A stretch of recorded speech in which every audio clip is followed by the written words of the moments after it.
Hello and welcome to another video and podcast from Fantasy Football Scouts. Today we are talking about Sky Sports Fantasy Football. There is £50,000 up for grabs for the winner, and we've just got one game week to go. And if this can be get out before Tuesday night, we have a couple more days to go of game week 36. Conveniently, Sky are calling the final game week 38 fixture game week 37. So the penultimate fixture is not 37, it's 36. Thank you, Sky. My name is Joe, and joining me ahead of Game Week 37's final set of fixtures for the year is Luke. Luke, how are you? I'm not bad, Joe. We're almost there, aren't we? We've almost got there. And we get an Alisson goalkeeper goal just to tie off the end of the season, which has been a crazy season and no more crazy than a goalkeeper scoring a goal. So, yeah, loving it. Look, I just points. Now, goalkeeper getting a goal is like 7 points in Sky. I think so, yeah. Same as defender, yeah. It's something like 6 in FPL. Tim Howard was the last one with a gust of wind. Brad Fiedel, I think, got one. Yeah. That bloke from Carlisle, what's his name? Glass? Something Glass. Did Paul Robinson get one once? Or Paul Robinson's got one. What do you mean? This is over 20 years. I've just reeled off 5, and that's it. Across all leagues. You got to give them it's got to be 15. Yeah, it should do. I mean, they actually changed the man of the match. It was, I think they gave it to Cody, believe it or not, during the game, but then they changed it to. Did Liverpool Wolves play? No, it was Thiago, wasn't it? Thiago, that was it. Sorry, Thiago. And then they changed it, I think, for good reason. There's obviously Alisson scoring, which they should have done. I'm not going to argue about that one. Yeah. I suppose the only thing I'll say on that is, right, just imagine they did give 10, 15 points for a goal, and then Edison did start taking penalties. Suddenly he breaks the game, right? If he gets 6 penalties. I don't think it's going to happen, and he hasn't taken a penalty, so maybe. But just imagine he did that at the beginning of the season. Basically, because they've given Alisson man of the match. He was man of the last minute, but was he man of the match? Probably no. They do get wrapped up in these occasions. But they have to bump it up. So I would say 10 points. Let's go 10 points. Yeah, that seems fair. Because there isn't going to be another one for 5 years. No. So all you need is a gust of wind, or Alisson. Alisson, he was sneaky when he went up as well. It was like that Alexander Arnold corner, which is like, I'm not going to take this. Way, I am taking it. And the Alisson was like, I'm just going to saunter up like all goalkeepers do in the final minute. But I'm actually going to be amazing as I do it for that final 2 seconds. Amazing. Yeah. Anyway, let's look at some of the latest Tier 2 Man of the Match stars. Guess what? Alisson. There you go. You've already said it. Alisson, Man of the Match, obviously. Ramsdale, the lesser Alisson. Every week we mention Ramsdale's name in this list now. Either for a man of the match or saves. It's ridiculous because he was the worst keeper in the game for the first every week I ignore him. It's gonna not necessarily Ramsdale, but it's going to be an answer to one of the questions a bit later for me about mistakes you've made or what to do. I think I know what you're doing. And one of my key mistakes in FPL, and which I've been talking about, is ignoring unfashionable players. Trying to work out that bias, and why aren't I going for that player? Why am I dismissing them? And so, for example, that's flagged up Chris Wood in FPL, is flagged up Joe Linton, Danny Welbeck. The list goes on. Ferran Torres in Sky and FPL, that's flagged up. I've barely gone for any of those players. I'm still doing it, still adjusting. So that's why I'm going to do a lot next season. So Ramsdale, why have I ignored Ramsdale? Should have got him in. Cody, Mitchell. I don't think you can quite predict Mitchell's haul, but nevertheless. No. Harrison, another player I've ignored. Why not double up on Rafinha and Harrison for the final couple of games? Ferran Torres. My final transfer. Why did I get Raheem Sterling in? And why did I ignore Torres? I don't know why he did that, I'll be honest, because Cancelo or Ferran Torres, I know it's easy to say now, but I think they were the two standout for that. I will never trust Sterling again, ever. Well, he's never a consideration. I'm where I am, and I just thought I'll just go for him. And the way it is. But it just didn't work out. Yeah, if he comes up with a hat-trick next game week, then all forgiven. Welbeck and Che Adams. Why are we ignoring Che Adams? Another example there. A passing tier 2. I basically just put City defenders, Everton centre backs, and Højbjerg. They're the ones of interest. Tackles tier 2. Allen back doing Allen things, and Thiago cruelly robbed a man of the match at the last minute by that Alisson. Can't believe it. Saves tier 2. Martinez again. I do have him at least. Patricio and Ramsdale. So big haul for Ramsdale. Shots tier 2. Torres, Carvalho, and Kane and Salah. So sort of as you were, particularly with Kane and Salah. So yeah, let's have a look at your team. So you couldn't make any transfers. Your team: Martinez, Azpilicueta, Sionchu, Diaz, Saka, Fernandes, Bowen, Rafinha, Kane, Calvert-Lewin, and Salah. So where are you at the moment? Because you can only do captaincy changes, and who were your captains in the previous game week? And yeah, I can't even remember. Let me think. Newcastle versus Man City, I had Diaz as captain because obviously I had no transfers left and he didn't play, so that was a stunning 0 points there. However, in my B team, I did bring in Cancelo and captain him, so he did okay. I say it was always going to be him or Torres. I don't think I could actually get to Torres in that team particularly easily, so I went Cancelo. But anyway, we don't talk about B teams, so I shall move on. Who else did okay for me, captain-wise? So yeah, the Saturday, which Leeds played Burnley, obviously they won 4-0. I had Rafinha as my captain then. So he got an assist, but obviously you'd hope for a little bit more in a 4-0, wouldn't you? So a bit annoying, but still got some points at least. Had Bowen for the Brighton game. He actually started, but didn't do anything. And then on the Sunday, I went with Salah captain. I think Kane and Salah were much of a muchness, to be honest with you. So that was fine. I was tempted by Calvert-Lewin, and luckily I didn't do that because Everton were dreadful. But yeah, apart from that, it was just a pretty nothing week for me, really. I ended up with about 50 points, something like that. Let me just check now. Yeah, 50 points, which is pretty poor. But it's been the tail of my season towards the end, really. Just been dropping off. So nothing much more I can do. No more transfers. So just going to have to try and get lucky with the armband in the last couple of weeks. Yeah, so we'll come to... I'll put my team up and then we'll come to those crucial armband decisions that are remaining.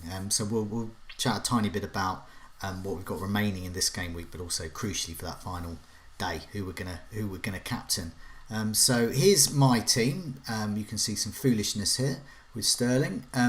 So I've got Martinez, Rob Holding, Wan-Bissaka, Alexander-Arnold, Lingard, Mason Mount, Bruno Fernandes, Rafinha, Chris Wood, Salah and Sterling. So it's a bit different. It's a bit different to a lot of other teams. In some ways good, in some ways bad. I have no transfers left now, which I went for Raheem Sterling captaincy on that Newcastle-Manchester City game. On hindsight, I shouldn't have done that. Obviously, I should have got Torres in and captained him and suddenly won Sky, but I'm not. I didn't do that.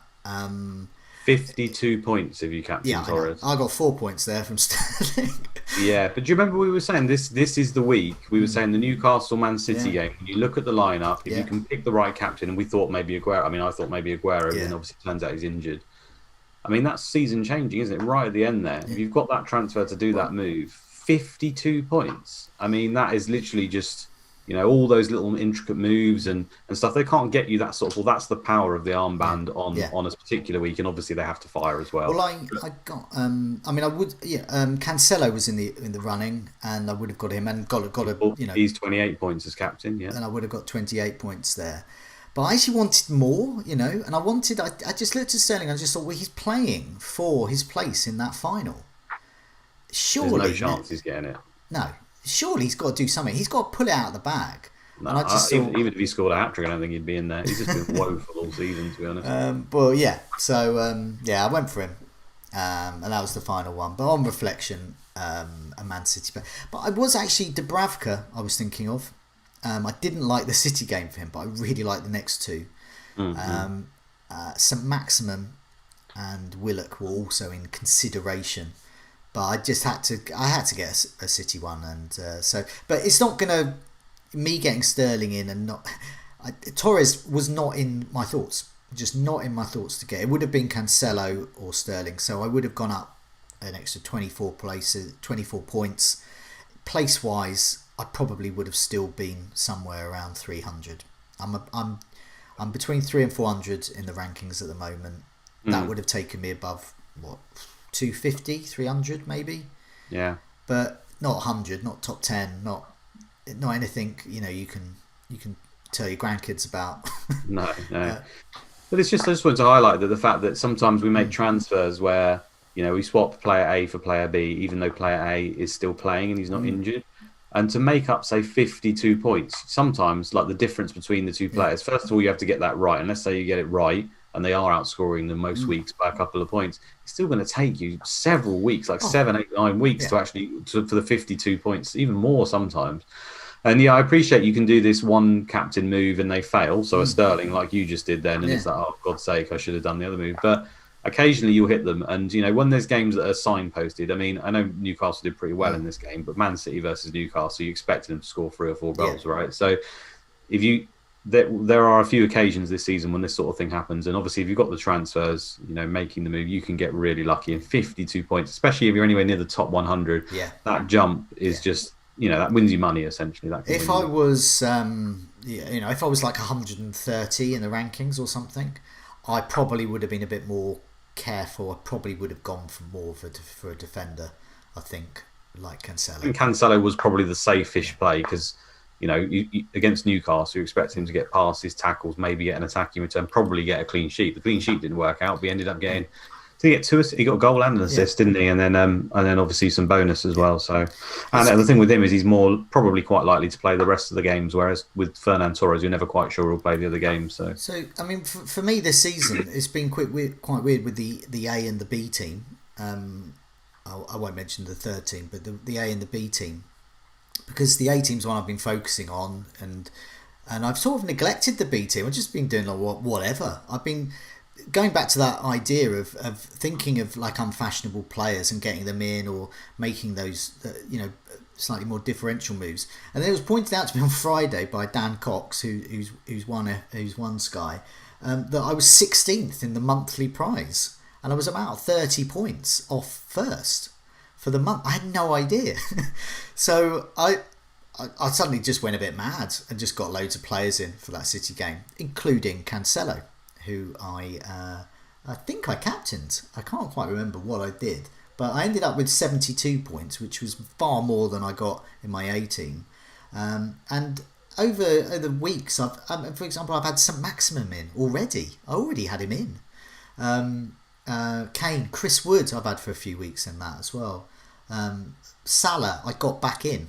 Actually got Salah back in. I've had Havertz in that, got him out for this round of fixtures. Still with Rafinha, Keane at Everton, as I said. But and if you'd gone Torres captain, you might have won. If I'd have gone Torres captain in this, I might have won it. So it is what it is. But I feel quite, pleased to be in this position. Yeah, nice. Out of all of that, out of those flurry of moves, I actually have run out of moves. I've got one left, but I can't use it this week. I've used all 5. Yeah. I've never used 5 in a week. So so this is a good tactic. So we mentioned what's your use for your B team, and this is one of them: is to set up your team for a month in the future. Yeah. So you've got to be. I mean, this season it would have been hard because fixtures are changing around all over the gaff, but generally you can set up your team for the very first games of the week to have like a perfect team. Like just look at the 3 or 4 fixtures that have and pick the perfect team, and then also within it plan some transfers. And then obviously you can only use 5 a week. So generally you could use 15 or 20 depending on the month, and then you can just smash it and go for the monthly prize. And it's quite a good tactic, especially obviously the longer you leave it, you generally the better, because the player base has dropped off, but then obviously some of the good players have got that idea as well. So just judging a week and going for it. It's a perfectly valid reason, because if you can win the monthly, I mean, I'm not sure. I think the monthly prizes are a console, maybe. I think it might be PlayStation or an Xbox. It's a PlayStation 5 for me and my kids. That's what it is. Right. Okay. There you go. So, I mean, that's not to be sniffed at, is it? Yeah. So, it's perfectly valid reason. I mean, I wasted my B team this season. I basically picked pretty much the same as my A team. Occasionally changed the captain. And I think when we got to overhaul, all I had, in fact, I had the exact same team, but all I did was pick my second favourite captain.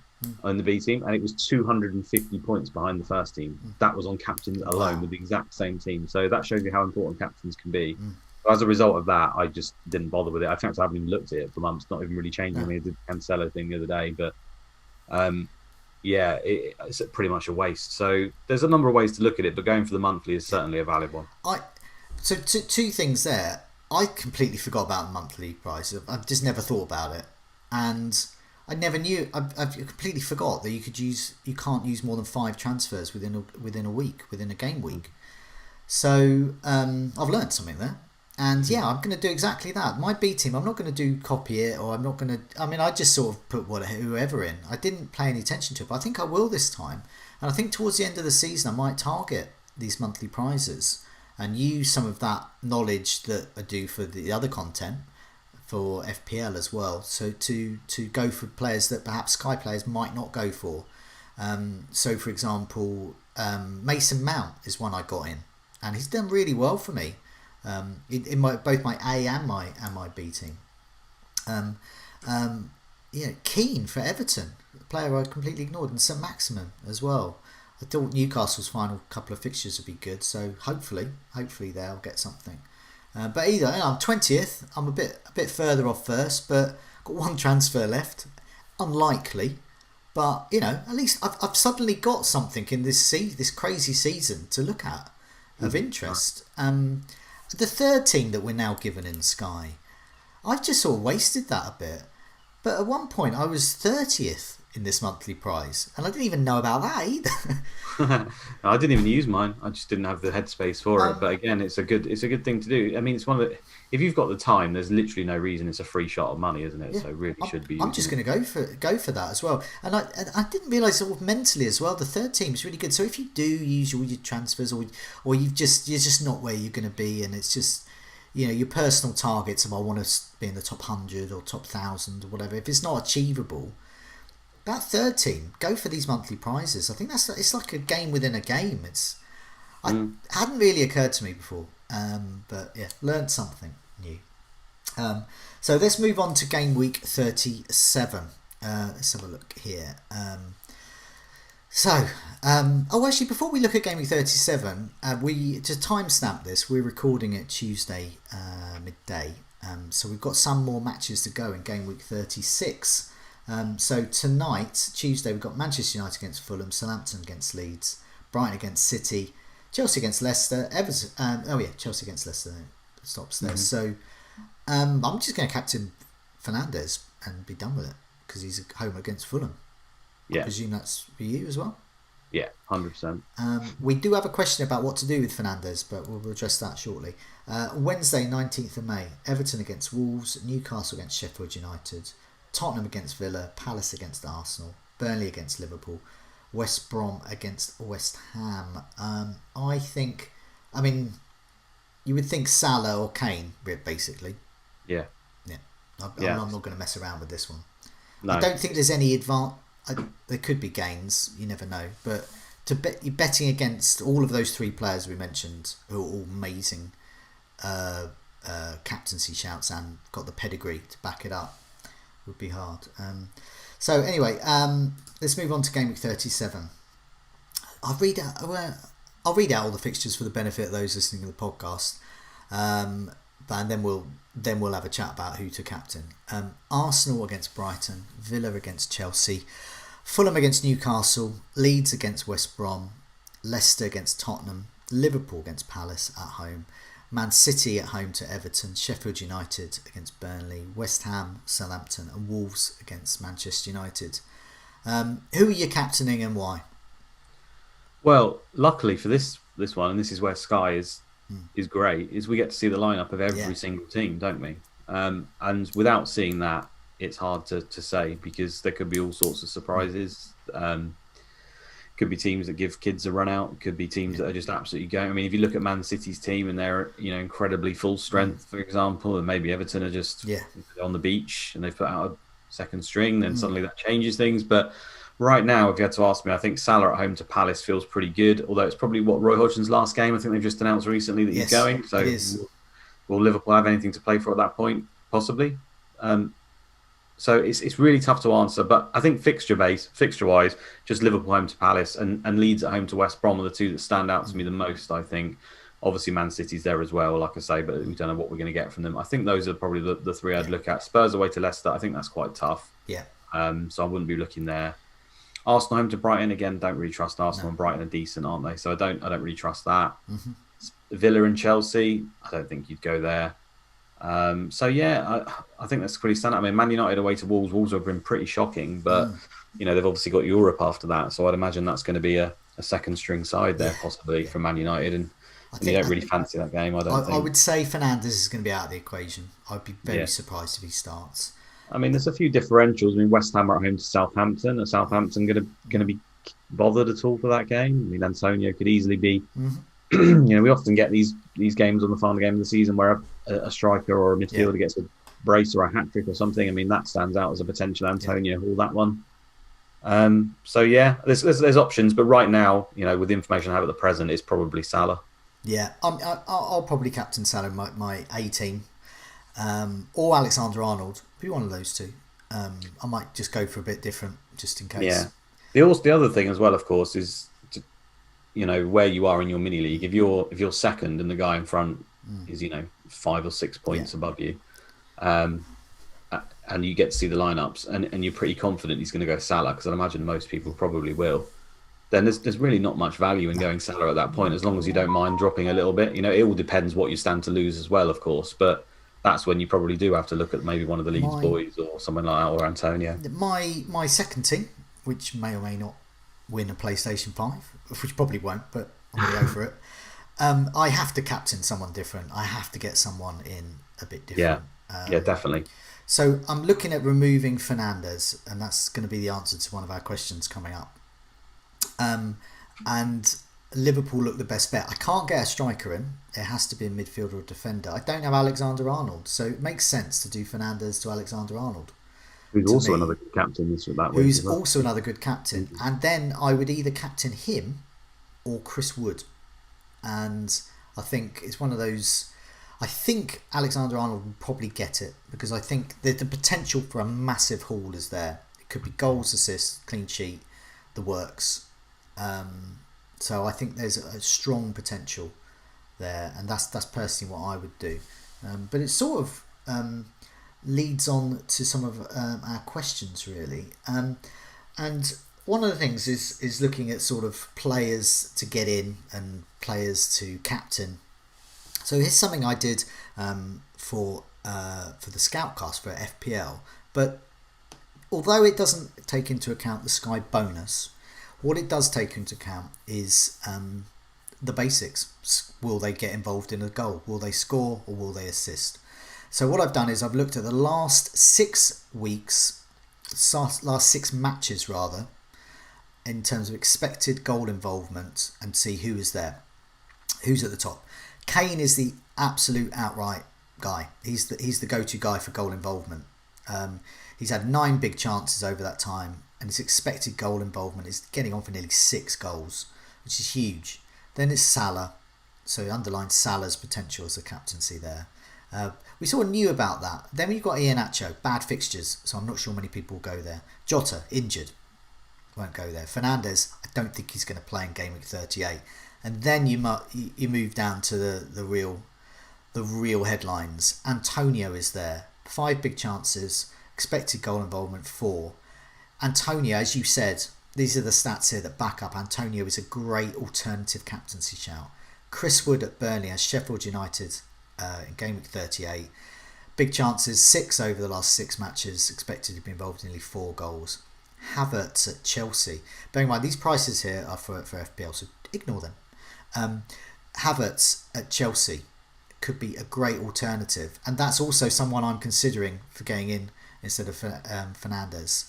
So, I mean, looking at Game Week 37, yes, Chelsea are away to Villa. But as you said, I mean, it's one of those matches. And Villa are hardly robust at the back at the moment.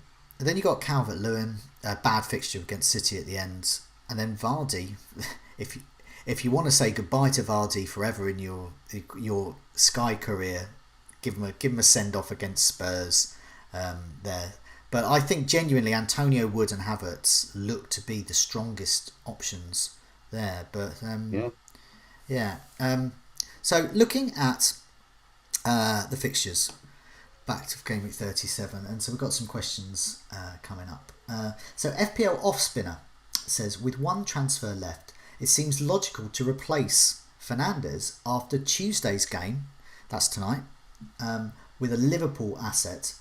That would give them 2 games. Which one do you think, other than Salah, he's saying?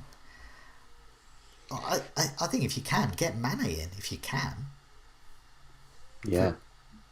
And I can see, because I've often said save a transfer for the final week because of the shenanigans, but we can almost predict those shenanigans there where Bruno's Fernandes will go. So then you're essentially getting 2 games for one, aren't you? Yeah. So yeah, I think that's a pretty good move. I mean, if Bruno does play, it's kind of, you could get unlucky there, but I don't see any reason why he would play him, but maybe just because Bruno demands to play, I guess. But I think it's a risk worth taking. Yeah, I think it's a risk worth taking. I mean, I know Wolves are pretty bad, but generally they keep the game fairly tight, especially at home anyway. So you'd expect that to be sort of potentially low scoring anyway.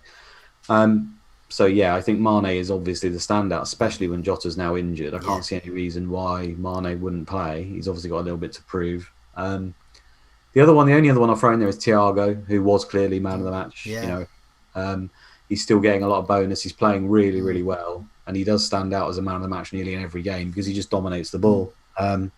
So, I mean, if you look at the player list and look at points for midfielders, and you sort by the most points in the game, there's some very surprising names up there. Names you wouldn't expect. That. I mean, Højbjerg, I think he's like in the top 5 point scorers overall or something, which. In seasons past, we've had these ticking over players do fairly well, end up being kind of value, but not quite if they can't add goals and assists. But this just shows you that the dearth in midfielders, that a lot of these guys, I mean, Rodri's like 3rd or 4th overall, and he barely scores or assists at all. So these ticking over guys have absolutely smashed it this season. Well, not that necessarily they've smashed it, it's more that everyone else hasn't. So they are options. So yeah, I think Thiago and Mane stand out for me. I think if you don't own Alexander-Arnold, that is a really good move as well. Yeah, definitely. That's the one I'm considering, as I said, in my B team to get my PlayStation 5. Yeah, I would do that definitely in Sky. I mean, I think overall, if you've got more transfers left, I think I'd just steam into Liverpool. They've got a great couple of last games, and find players that are playing on that Tuesday, and then get your 2 Liverpool games. Just go mad on it. Is that a viable strategy?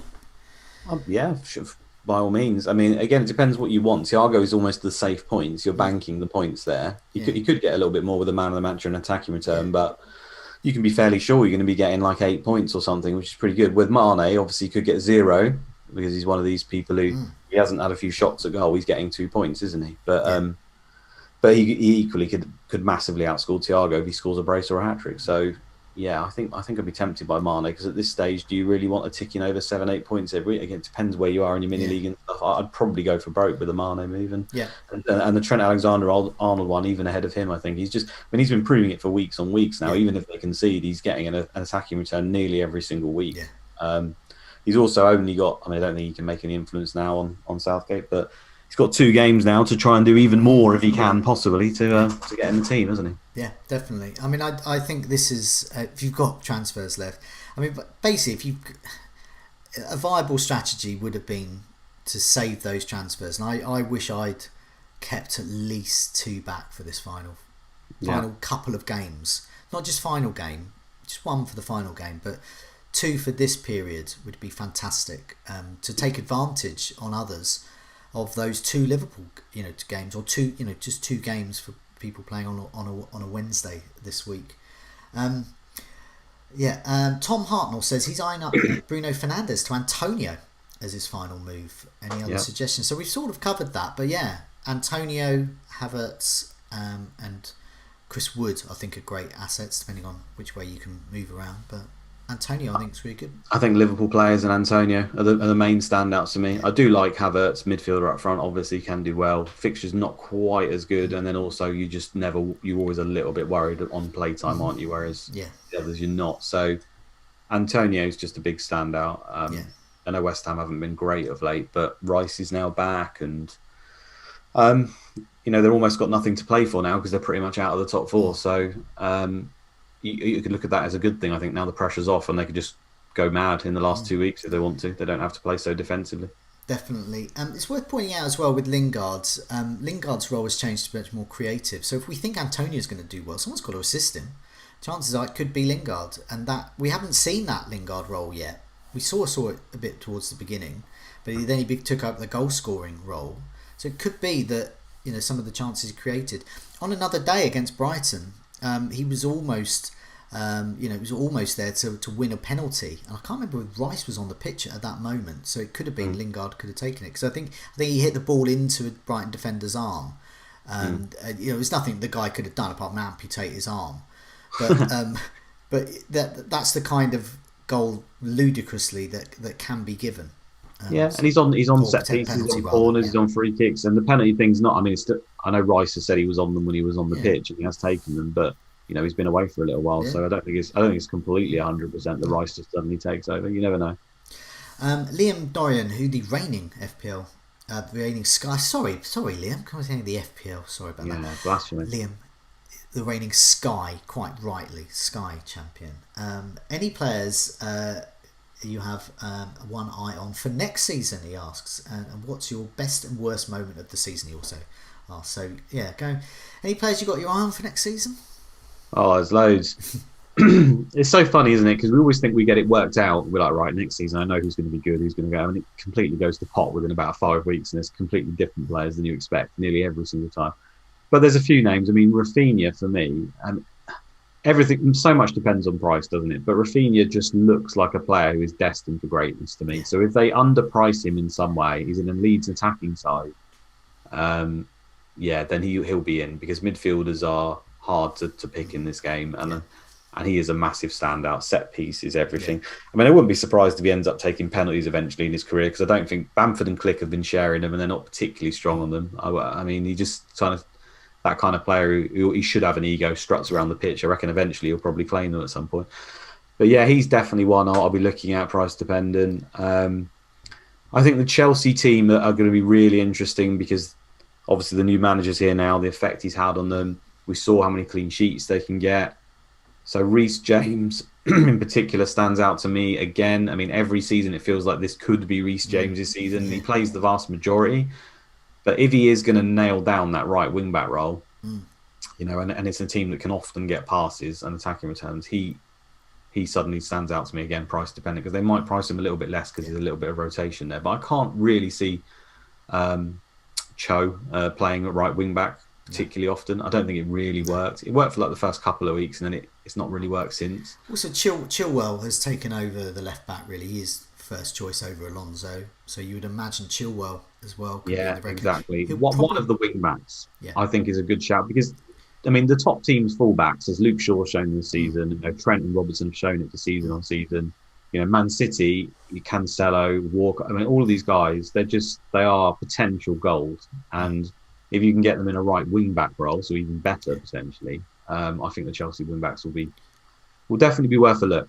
Again, there's always that little bit of risk of rotation. Also, the rotation that we're seeing at the moment with City, Chelsea, and Manchester United is largely because they're involved in the cup competitions. So at the beginning of the season, there's less this need to rotate. I mean, we're seeing at the moment with Liverpool, it's fairly settled. Will Jota start? Well, he's out of the equation now, but other than that, you can be pretty assured that the rest of the team are going to start, because they've just got the league to focus on. Definitely. What was the second part of the question? Best and worst moments? Best and worst moment. Best moments probably Cancelo captain. I think it was West Brom maybe, where he scored 50 points. That was a good one, because I didn't even get to see the lineup, so it was a risk, because you never know who's going to play. It kind of was signposted a little bit. I think he got his first attacking return despite incredible numbers the week before, either in the Champions League or the League Cup or something. And it looked like he was set to start, and obviously to get rewarded with 50-something points, love that. So that was definitely probably the best moment. Worst moment, there's been several of them. I'd say probably for me, and I think there's another question later where I'll iterate this, is is probably just Bruno hauling versus Newcastle in about game week 5, because it's the week after the overhaul. I had Bruno Fernandes, like everyone will have, for the first 4 weeks, and Man United were pretty terrible. He didn't do anything. It looked like, all the talk was, can Bruno keep up this ridiculous point scoring he's had when a lot of his points and XGI is quite low, and it comes from penalties. And obviously the first 4 weeks he didn't get many points. Man United lost a couple of games they shouldn't have lost. It looked pretty dreadful. And I thought, do you know what? I'm not going to go with Bruno Fernandes on overhaul. I'm going to take a risk. And then obviously straight away game week 5, I think they were terrible versus Newcastle. And then he scored. He missed a penalty as well, and I was like, no way. This is a great decision. And then he ends up getting like passes, tackles, gets an assist, another goal in the last 5 minutes, man of the match. And everyone else has got him as captain. And it's like, that's the week after overhaul. And it's like, for God's sake. But on top of all that, again, when we go to mistakes later on, I've structured my team in such a way that basically I couldn't get to Bruno. And that was my error, was that I'd written him off. And 4 weeks is not enough time for me to make that decision that I'm going to write him off. If I was going to write him off for just a few games, then I at least needed to have a backup where I could easily get him in. And then I had to restructure my team and use a load of transfers to get him back in. And that's what, I've just used my overhaul, right? I shouldn't be using transfers. And now later on down the line, that effect carries on, because now I can't make those moves in the final weeks because I've used up a bunch of transfers to sort out my team. So the knock-on effect of a mistake like that was significant. So that was the worst moment of the season for me. I think players who are on, we focused on it last time round, the new players coming in. So if we're talking about price rises and price falls, if some of those players, particularly from Norwich, can be quite kindly priced in midfielders, they could be huge, particularly Buendia. As we said, Buendia could be like a cheaper version of Fernandes or KDB, because he was ticking all the boxes, everything, goals, assists, passing, everything. He could do a clean sweep. I was just having a look at my last game weeks, just clicking through, just looking for some big hauls, and it's all the usual suspects. And I think that's one of the things that I've sort of got right, and the best moments is actually the stats and the analysis and your research predicting, and looking at the fixtures, getting those good captains in has worked out. So De Bruyne 44 points, Kane multiple 30 to 40, 44 points from him, Diaz as well. The predictable captains came good. Salah, he's come good. And then also some of those other players on the periphery, Grealish for a little while, but also Lewis Dunk. Was actually, the period he was in my team, he was one of the most profitable players I think I've ever had in Sky. That's been a theme of this season, actually. I think the predictable captains and the individual days of who you think probably is the best point scorer on that team. Recently we had the Wood one, for example. They've just done really well most of the time. So it's, if you haven't been on these guys, then you kind of felt. I think the letdown in that way was Salah. There was a period in the middle of the season where Liverpool were dreadful for weeks, and I had captain for most of those, and he was a letdown. But outside of him, I think it's quite rare to have found captain blanks. Definitely. So I think that's been the story of the season, really, is that I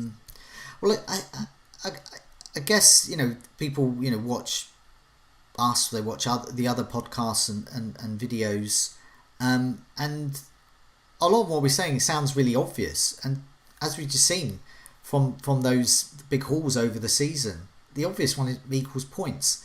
So to get that edge over us and get edge over everyone else and people in your mini leagues, you've got to be looking at those peripheral players, and that's where, going back to things like considering unfashionable players. Lewis Dunk. Why did I dump Lewis Dunk and get Azpilicueta in? There's definitely fixtures orientated moves. I mean, dropping Dallas is another one we'll get to on overhauls, just been a complete cluster. That should never have happened. Easy to say in hindsight, but the fixtures weren't there for Dallas, but he's been a ridiculous points scorer the whole season. But I suppose definitely looking at those, there's those moments like the Ferran Torres moment, the Cancelo captain moment. There'll be your moments that if you hit on them more often than not, then obviously you're going to have a fantastic season.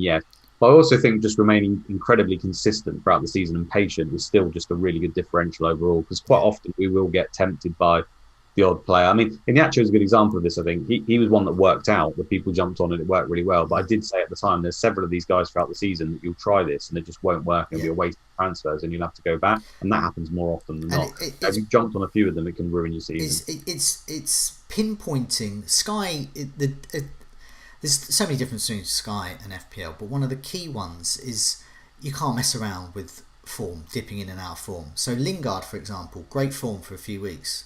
Now he's a massive burden. Chris Wood, I've been really happy with the last few weeks. But as the season goes on, say this was game week 17 and we just come off the back of 5 weeks of glorious Chris Woodness. I wouldn't want him any longer because he's exactly the power striker position where you've just seen Kane and Salah do it every week, and then there's nearly always one striker that's in the mix as well. So you can't carry him long. I sort of went into this season with a mentality of thinking, well, I'm going to chop and change these big hitters around, and I shouldn't have done that at all. It's a waste of a transfer. Just keep Kane and Salah all season. Don't bother. I've had them all season, both of them. I've never removed either of them. No, and keep Diaz, keep Dallas, and it's those peripheral players, the emerging players that are coming in that are so obviously of a standard of Kane and Salah in Sky terms in terms of getting points, as we've seen Virgil van Dijk in previous seasons. Don't mess around with them. So just keep them in, and then use your research to get those other players in. Your Rafinhas, your Mason Mounts, your Lewis Dunks. They're the ones that are gonna win you your league and getting. But it's also timing. So Clean Sheet Wipeout asks a question I've been asking myself this morning. He says, "What's the biggest error you made this season, and which had the highest impact on your overall rank?" I think we've covered a lot of that. But he's definitely skipping Dunk for the captaincy and watching him haul time and time again. Definitely. And I think that's right. And Steve Wright, not the DJ, asks top 3 players to hurt the season. I will start. He started with Lamptey, so Lamptey's hurt him. Kept for far too long. Antonio, 3 transfers he's had in and out. Exactly, guilty too. Calvert-Lewin, same thing. He only ever got 2 points when he was in his team. So my answer is exactly that. I mean, another error is those mid-price midfielders. I've messed around with them as well. On reflection, I mean, I know we're urging people to get Antonio in now, but there's only 2 game weeks left. But I don't think I would urge people to get Antonio in again because he does have an injury record. I'm not quite sure in a. I think they'll solve that for us next season because he should probably going to be a striker, and therefore we probably won't touch him. Yeah, particularly. But so I just want to add to the errors. Sorry, I've got a catalogue, but so have I. But some of the biggest ones. I mean, I mentioned the Bruno one. Massive error that was because I writ him off, and it cost me transfers to get to where everyone else is. So I was already 3 or 4 transfers behind everyone. So that was a big error. Can't make judgments off the first 4 weeks. Basically, you can make some, but you can't make such ridiculous ones like that where you then can't adjust. So remaining flexible, I guess. Yeah. Martinez, for me, I didn't have Martinez at the beginning. He did pretty well because he didn't even play game 1, if I remember rightly.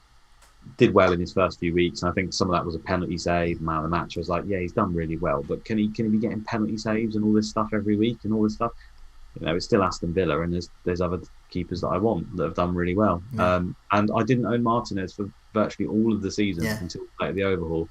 And that is such a big difference. And it's something I've learned from experience of Sky, is getting your goalkeeper right in this game is incredibly, incredibly profitable. If you look at the Nick Pope effect, isn't it? Get Nick Pope in. There you go.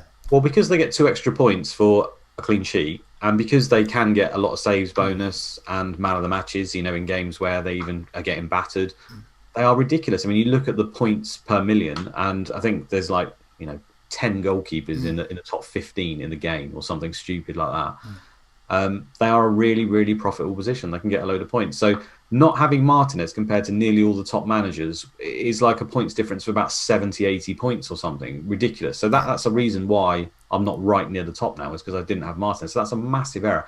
Now, saying it's an error as in you need to correct it next season, that's extremely hard. But the message is you've got to get your goalkeeper right. You have to get it right. And transferring them is fine because they score loads of points. He's in and out for captain days and stuff like that. But for me, I didn't go Martinez because I had Grealish and I thought, I've got an Aston Villa captain. I don't want to bother. I want to use my captain as a goalkeeper. The logic was there. It just didn't work out. And Martinez has therefore killed me this season. Yeah. Dallas is the other one I mentioned as well already. Dallas, I had him for most of the season. He's fantastic. And then I thought, I'm just going to bin you off and get Vestergaard, who was I don't know what the difference in points is between Vestergaard and Dallas. over the back end of the season.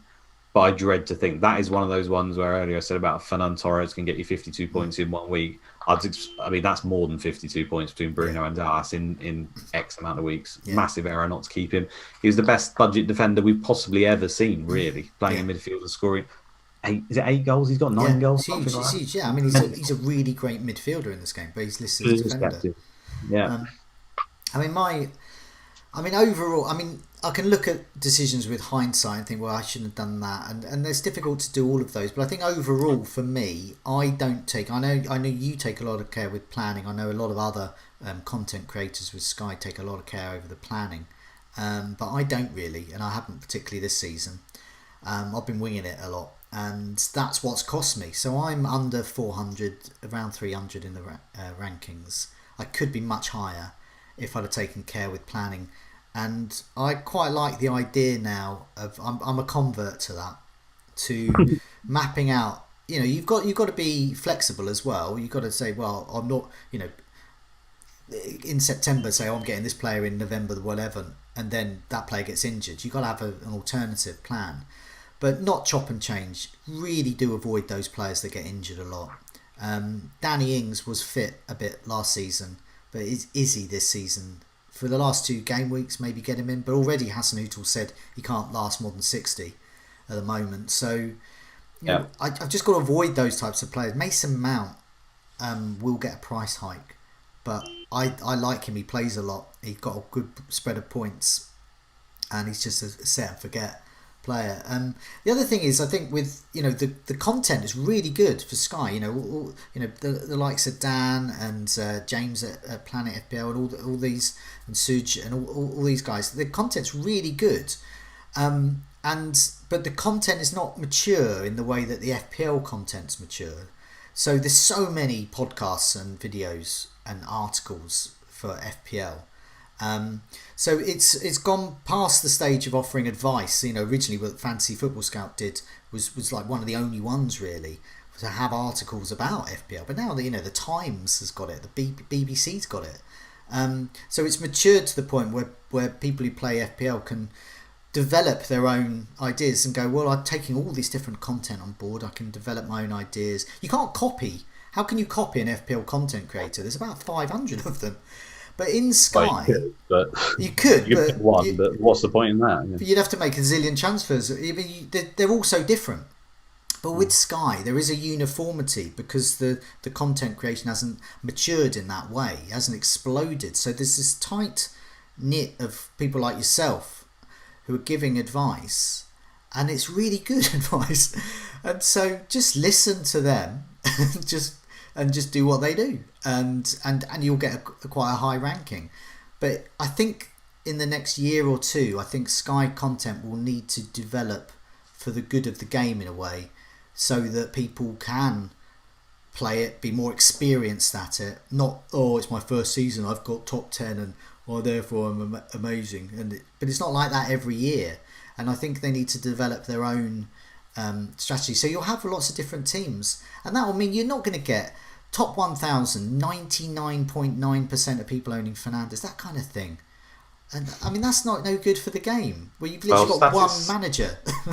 Static pricing doesn't help that situation, but I'd still take that over price rises. I'd definitely take the price rises, but I just think that the Sky game is growing, and I think content wise and advice wise, the maturity is going to be there in a year or two, whereby you are going to get much more different teams. Like my B team, the mentality of my B team will be my A team.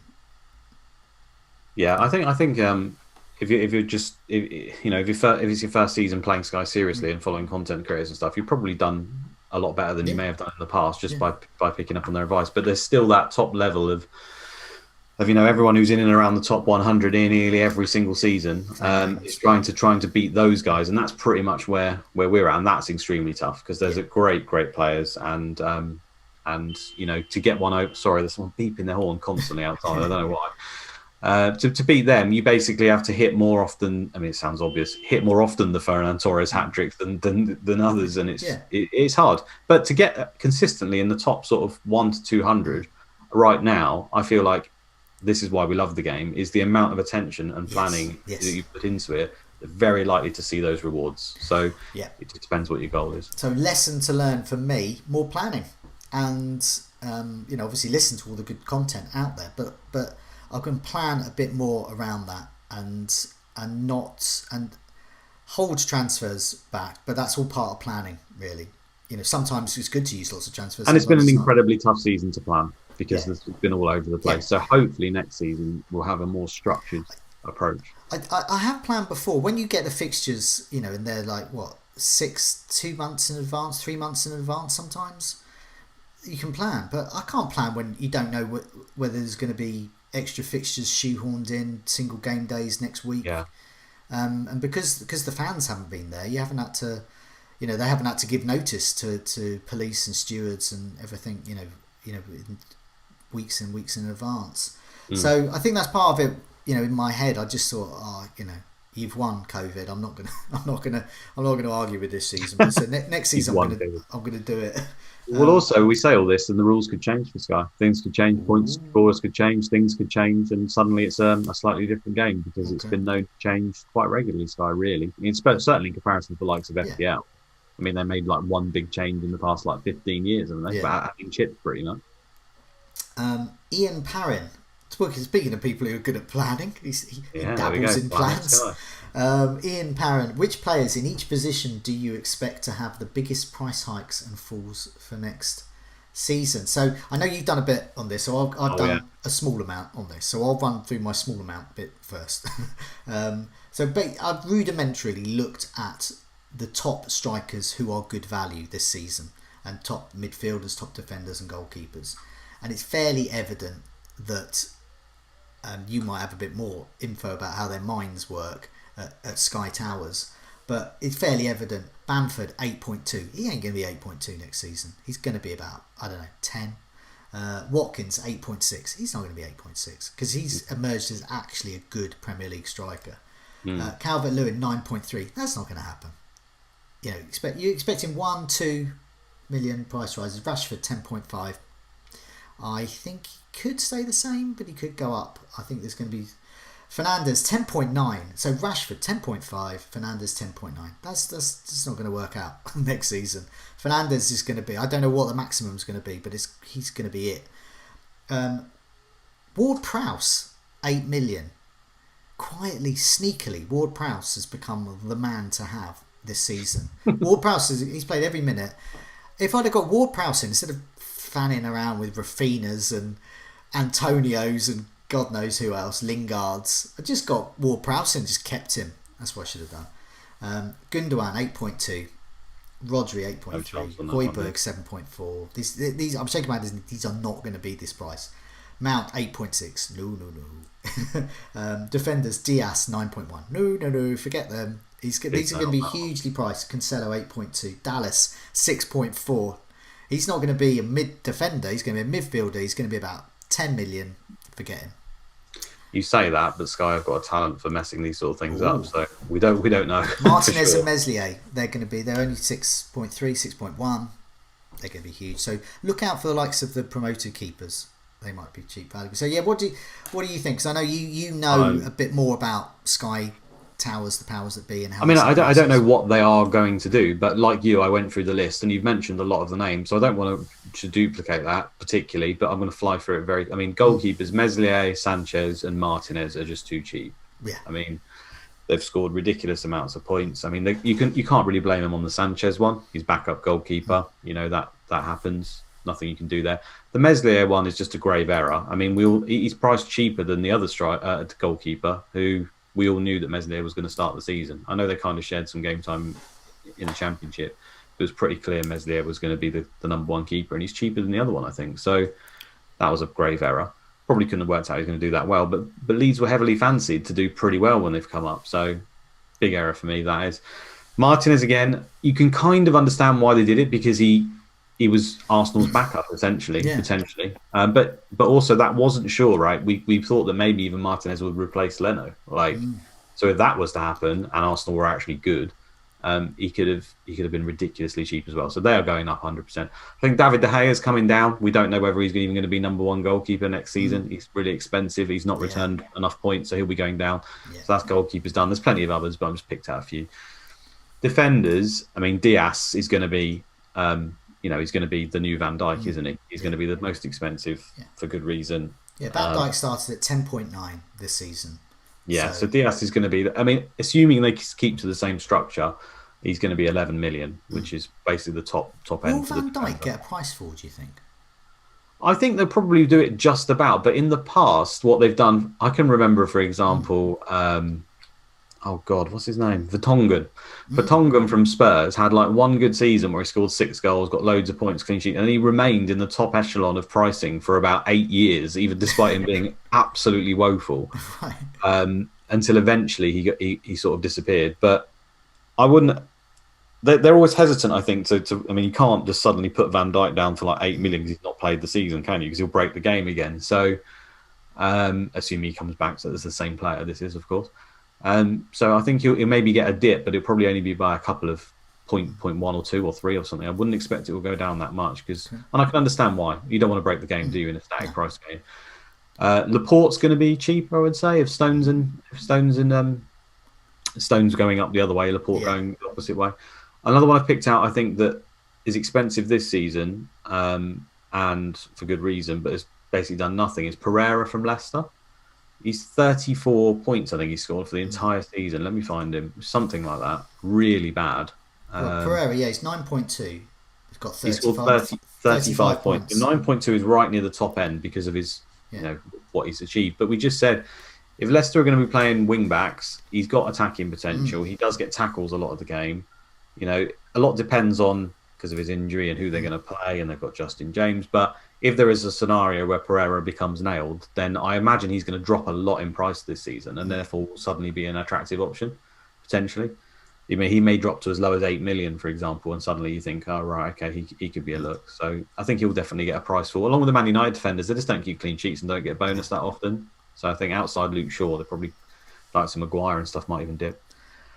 Midfield, Bruno Fernandes needs to be the top midfielder. Yeah. He's. I know Kevin De Bruyne was excellent last season, but he's too injury prone. His role is now changed to the point where he doesn't get bonus as often as Bruno. He certainly doesn't get penalties as often as Bruno. And so could they swap prices? So De Bruyne 11.5 at the moment, Fernandes 10.9. Could they just simply swap?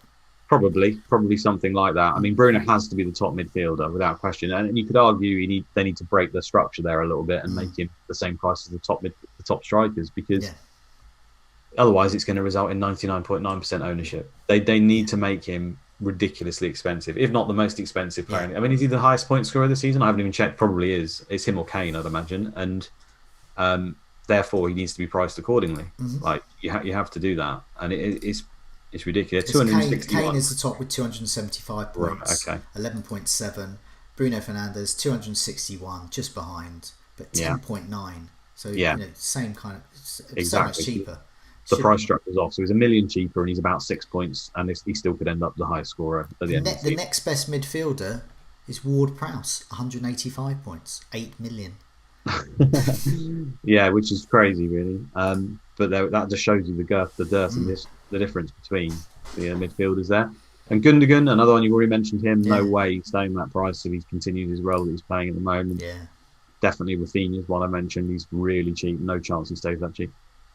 Pogba, there's loads of midfielders here that are overpriced. Absolutely loads. There's too many to list. Pogba, barely played. Bernardo Silva's right near the top. Barely plays anymore, and even if he doesn't return that much. Ziyech, for Chelsea's not done it. Pepe's like one of the top 10 price midfielders in the game. Yeah. Surely he's going to get a 9 million for Pepe. What the hell? I know, didn't even play. Dele Alli, who could be interesting next season because he's extremely expensive. He really is. And where is he? So he's like in the top 10. Yeah, he's 9 million. He's got 28 points. So he's surely going to get a dip. But then if the new manager comes in and he's playing in an AMC role and, Bale leaves or whatnot, suddenly he might be interesting again. So one to keep an eye on potentially. Forwards again, you mentioned. I literally wrote down my forwards, and you just reeled them off: Bamford, Watkins, Calvert-Lewin, even Wood. Iñárritu's another one. There's no way Iñárritu's staying at that price now. He looks like he may take over from Vardy pretty much as the main guy, and he's like what 8 million at the moment. So you're looking at a top 4, potentially top 5. I think Vardy's going to. I think they're going to keep Vardy's 10.8, and I think they're going to make him something really high still. Probably, yeah, exactly for the same reason. Because of his history, he will still be highly priced. He'll probably still be more than Iñárritu because he's on penalties. But then Iñárritu will get a bump, but maybe not a too significant bump, and then suddenly he's an option as well. There's loads of forwards again. Mane, too expensive this season. There needs to be a bigger difference between Mane and Salah to make us even be tempted by Mane, because he's 0.4 different than Salah. I know he can achieve similar to Salah, but when Salah's got the penalties, and this is like the penalty league pretty much, it's not as big enough difference. Well, I just remember my terrible mistake this season of the many I forgot was that week I got Mane in instead of Kane when Kane was injured. And I somehow conspired to dodge points from Mane and Kane, and use 2 transfers. I remember that. Yeah, to take him out. He's got 160 points. Salah's on nearly 240, so close. There's 80-point difference there, close to 100 points difference. There's 0.4 in their price. There needs to be a massive difference in their price there. Aubameyang, 127. Yeah, Aubameyang. I mean, again, you can't blame him too much for that, I guess, because who would have thought they'd be this bad? Could be ridiculous, but he's a striker and he's pretty much a midfielder these days. So that's another thing I'd correct, to be honest, because the midfielders I don't really like it, the fact that there's so many strikers that we can only have 3 striker slots, and you've got Sterling, Aubameyang, Werner, people like this that you could, if they were at the right price in midfield, you would consider them and you'd have them in your teams. But I mean, even someone like Son, right? He scored 205 points. He's a great player this time, but he's 10.1 million. There is a difference between him and Kane. But you're just not really going to be ever inclined to use a striker slot up, and you don't really want to go Kane and Son as 2 strikers and not have that. So he doesn't play up front. He needs to be a midfielder, and that's the same for Sterling and all these other people, because it just writes too many people off. Yeah. Because of the price squeezing and the way it works. There's Sterling is just ridiculous. Who's going to buy Sterling as a striker? Apart from you, apparently. Yeah, 11 million. Yeah, I mean, it's mental. If he was like a 10 million midfielder. Yeah. Then you would consider it. 11 million is absolutely insane, and I certainly wouldn't have bought him at the beginning of the season. No. But, yeah. So I don't know whether they're going to change that next season, but I really think they should, because they changed it before. If you remember, it wasn't always like this. Now I appreciate that makes the striker list a lot smaller. You might only end up with, I mean, nearly everyone plays 1 up front, right? So you'll end up with about a striker pool of about 25 to 30 players. But that's the way the football is now. Like, unless you're going to introduce another position, I feel like they need to drop back into midfield, because the fact that Ward-Prowse is the 2nd highest scoring midfielder, despite pretty much doing nothing outside of a few good free kicks throughout the season, is just a shambles, really. And there isn't enough, because they've given, you can have up to 5 midfielders, but just 3 strikers. It just doesn't make any sense. No, and when nearly everyone like me has gone Kane and Salah pretty much the whole season, that's 2 taken out already. So I've got to pick 1 if I go with 3 up front from that entire list of strikers, when most of them are midfielders. I mean, and if they carry on with this vein, there's lots of people on this midfield list that are going to revert to forwards. I mean, if you look through the midfield list, a lot of these guys who now play as like a right or left sided. I mean, so you could argue, for example, Mahrez, is he a striker then? Because he's not any different to Son or anyone else, as far as I'm concerned. Yeah, you got Pulisic. Is he any different? Maybe not. Pepe. There's plenty of them like that. I mean, they justified it on the amount of goals they scored, right? Havertz, is he going to be a striker? Probably. So midfield list is going to get less again, and that's why the likes of the Rafinha and people like that. Yeah, they have to stop that. Yeah, they have to sort this out. That's going to escalate year after year, and with with players. Lasting longer, likes of Vardy, actual strikers, the pool of strikers just grows and grows. It's not organic. It doesn't evolve. It doesn't, these people aren't retiring. They aren't moving down a level. They're just staying put, and there's still good options. Chris Wood's Salah still there. They should just put them more. Salah should be a midfielder for me. I think he should be, just because it makes the game. I mean, we'll all start the season and you'll have Kane will be the most expensive striker, obviously by a mile, and a lot of people will have him no matter what the price is, probably. This is assuming he's still at Spurs. Of course, that could change. And then you've got a whole host of other strikers that you consider. There's a little bit more skill involved, I think, when you look at all the other, who you're going to pick as your budget strikers. Son shouldn't be a striker currently, because the favoured system there. I mean, maybe that will change next season though. So maybe he should. I Because hope so. if I Kane hope so. goes, It just writes off so many players, and they want to promote variety. And I know it's very hard to do with static prices because it can look, in hindsight, incredibly wrong when you look back at it. But for me, to increase variety, you need to put the wide players as midfielders. yeah, Because otherwise, we all pick 2 or 3 midfielders, and it's obvious who the best 2 or 3 will be. Because there'll be Bruno Fernandes.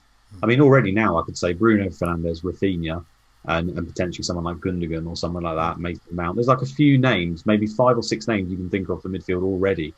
And that really shouldn't be the case. I want to have it where I've got no idea who to get. Do I get Salah? Do I get Sterling? Do I get whoever? I want Son. I want so many different midfielders because I'm never going to get those guys as well. Some of them, but I'm not going to get Son and those lot as strikers. I'm just not going to do it because I've got Kane, I've got Salah taking up 2 of my spots, and they're going to, in that, again, unless they're 13, 14 million, they're going to be in everyone's team already. Everyone knows for next season they're going to have Salah, Kane, Bruno Fernandes pretty much in their team as locks, and they're going to fit the pieces around, and Diaz, and probably fit the pieces around it. That's what everyone's going to do already, and I don't like that. yeah. So I mean, we get the Sky prices a bit earlier than other formats. I know that the Euros are going on, but I think we could see them, early summer, and so we'll find out then. And of course, they remain static as well. I think, do they change them sometimes? If they release them, and then if people go, whoa, do they change them or? They did do that one year, where they released them, and they released it with an early build of prices by accident and then changed it. But it's generally not what they do. Usually what they do is they create the prices, and then after some community feedback for a few people, they sometimes change some of them. But things are all different now because I mentioned it to you before we started the pod, but the person that runs Sky pretty much changes year on year. Okay. So it's kind of like a project for them, if you know what I mean. Like a new person will come in as the lead, and they'll have their own ideas, and you kind of feedback and talk, and they're like, yeah, we've got these plans, and we agree we want to do this moving forward. And then it moves to the next guy, and then it's like, well, none of that really happens. And then again, the same process happens. So it's just, we have to get lucky that we get someone who comes in and just wants to make those changes straight off the bat and do it. And they don't have a lot of time to work with ultimately, because like you say, the game already has to be kind of prepared almost now, and the prices are already being thought about. And then there's transfers, and in a static price game, it's incredibly hard to get it right. And obviously, in that case, you generally want to err on the side of caution and price people a little bit high, just because you don't want to break the game, but then at the same time, you want the game to be fun and engaging. You don't want all the casual players to look into their Sky team, pick their team, and have to pick like 5 Norwich players or whatever. Do you know what I mean? Because they can't literally afford the team they want. So it's a very, very tricky balance. I don't envy them, but the more accurate they can get the prices right off at the beginning of the game, then fair enough. You can't blame them if we run for a whole season and Aubameyang's not done what he was supposed to do. I can't blame that one stuff like that too much. But there are some glaring errors here right from the back, right from the beginning. And a lot of that revolves around the players' positions, but also Diaz was. Everyone picked up on Diaz. I mean, Liam was the winner there. Me and him straight at the beginning of the season. Look, if Diaz is going to be this nail guy for City, then he's going to return Van Dijk. He's going to be 12 million defender, and we're going to all need him. And that's clearly obvious to quite a lot of us. And hopefully Sky can learn from that. Yeah, definitely. I mean, I actually like the static prices, but that is I can see the negative side of that, because it doesn't evolve as the game progresses across the season, as these players emerge, and you might get some that are just prohibitively too expensive or just too cheap, and it's been actually in a way too cheap. Because I've frequently this season had 6 million, 5 million in the bank. Well, that's been the story of this season. It's been too cheap. Rafinha's 6.8 million, ridiculous. Bruno Fernandes is too cheap. Even the in the past, the top forwards were 13 million. Yeah. They're 12 now, so they're cheaper. Then you've made the error of Diaz and the likes of the top defenders this season, which previously again were right up there. Like Diaz is 9.1 million. Dallas is 6.4 million and scored 20 points less than Diaz in the top 3 scoring defenders in the whole game. Absolutely mad. So as a result, that forces everyone to have very, very similar teams, because they're just clearly the standout picks at their price. Indeed. I think we'll have to call it a halt. This has been our longest. I think it's been our longest one for ages. But a lot to talk about as we prepare. So we're not going to. I don't think we're going to sort of come back with a lessons learned kind of thing, because we've sort of covered that off already. So good luck everyone with your final game week decisions. But obviously we'll be back next season ahead of that to have a look at those player prices, and also have a look to see if there's any changes. I know the tiers can change sometimes, the points allocation there, so that might be interesting. But thanks everyone for your questions. Before we go, obviously a quick reminder about Fantasy Football Scout members area, full of useful stats and information for Sky managers and FPL managers as well. Let's give them a mention, although I've done it accidentally before. So do check out the website for details. But in the meantime, Luke, good luck with your final flourish this season. You too, mate, and good luck on the monthly. And been a pleasure, everyone. And hopefully we'll be doing them again next season. And I know we've been a bit down on it, but I think overall we both come in the top. We'll both have come in the top 500. I think that's a pretty good achievement. Yeah. And hopefully again next season we can continue to offer some decent advice and do even better. Definitely will. As if I'm not on my PlayStation 5. But in the meantime, goodbye all. Goodbye.